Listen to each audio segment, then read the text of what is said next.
কিভাবে দেখেন আর এই নির্বাচনে কি হবে? আমার মনে হয় আশা করি যে সামনের দিনগুলো ভালো যাবে। আগে কি হয়েছে আগের দিন বাদ দেন না ভাই, পাস্ট ইজ পাস্ট। হ্যাঁ, এখন ইনশাল্লাহ ভালো যাবে। সব কিছুই চেঞ্জ, বুঝলেন নাই?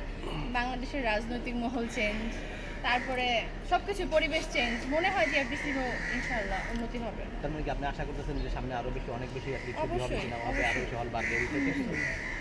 আগে অতিথি হয়ে এসেছেন, এবার প্রথম ভোটার হিসাবে প্রথম ভোট দিয়েছেন, এই অনুভূতি কিভাবে ব্যক্ত না, করবেন? প্রথম ভোটার তো না, আমি তো সামনে ক্লাবে প্রত্যেক বছরই ভোট না, দিই। শিল্পী সমিতি। হ্যাঁ, হ্যাঁ, কিন্তু হ্যাঁ এবার একটু ডিফারেন্ট। আর এই যে এই জন্য তো মানে একদম আমি তো ঘুমাইতেই পারি না, এই যে ভোট দিব। CR7 এর খেলা দেখলাম পর্তুগালের, দেখে দেখলাম যে জিতে গেছে। তারপর ভাবলাম যাক আজকে দিনটা ভালো। তারপরে এই তো তাড়াতাড়ি করে রেডি হয়ে চলে আসছি। কাজের কি খবর, কবে কাজে ফিরছেন? ভেরি রিসেন্ট ইনশাল্লাহ। আর আমার তো গত বছরও একটা মুভি রিলিজ হলো। আমাদের রিলিজ হচ্ছে প্রতি বছর একটা করে মুভি, কিন্তু করে রাখছি অনেকগুলো, যেন এই যে বিএটি এর পরে যেন একটু মানে চিল করে ঘুরতে পারি।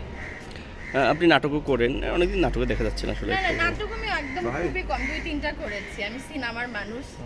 হ্যাঁ, সিনেমার মানুষ। তো নাটক আর কি কম করা হচ্ছে, বাট করব। আগে সিনেমা করার ইচ্ছা এটা শেষ হয়ে যাক, তারপরে নাটকে আসবো। আপু, দুইটা প্যানেলে কার্ডের একটা প্রবণতা আগে শুনতেছি আমরা, সারা বাংলাদেশে কার্ডের একটা ট্রেন্ড চলতেছে। তো এবারকার তারাও বলতেছে যে কার্ড করে দিবে। তো এই ব্যাপারটা কতটুকু জানেন আপনি? আমি এই বিষয়ে কিছু শুনি নাই, মানুষ ভাই এদিক দিয়ে মানুষ ভাই। আসলে আমি শুনি নাই। ভোট দুইটা প্যানেল আছে, ভোটের ক্ষেত্রে কি বিষয়টি বিবেচনা করছেন, ব্যক্তি নাকি প্যানেল?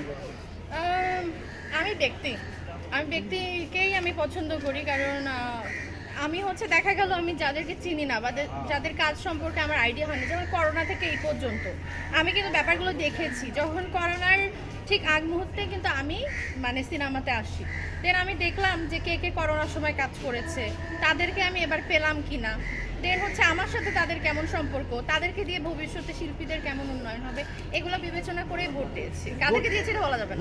যারা একটা কথা মনে রাখবেন, আমি জেতার দলে, যারা জিতবে তাদের দলে আছি। ভোট মানে তো আসলে বিভাজন আমরা দেখে থাকি, তো সেই ক্ষেত্রে কি পরামর্শ দেবেন এই নির্বাচনকে কেন্দ্র করে? না, সুষ্ঠু হোক ভোট, সফল হোক, এফডিসি শান্তিপূর্ণ থাকুক। ভোট নিয়ে এর আগে অনেক গ্যাঞ্জাম হয়েছে, চাই না এরকম গ্যাঞ্জাম হোক। নারী হিসেবে প্রভাব পড়বে কিনা, রাজনীতির একটা প্রভাব আছে না না, আমি তো দলীয় প্রভাব দেখলাম না। তাহলে তো আমাকে জোর করে নিয়ে যে বলতে এই এখানেই সিল মারতে হবে, আমাকে তো কেউ চাপ দিল না। আমি তো আমার মতো করে ভোট দিয়ে আসলাম। নারী ভোটার থেকে নারী প্রার্থীরা কতটা মানে গুরুত্ব পেয়েছে বা কোন দিকটা নারীদের? ভালো, আমি তো ম্যাক্সিমাম নারী প্রার্থীকেই দেখলাম। ঠিক আছে, সবই আমাদের আগের পুরনো নায়িকারা, তারপরে এখনকারও নায়িকাদেরকে দেখলাম। এই তো। ঠিক আছে।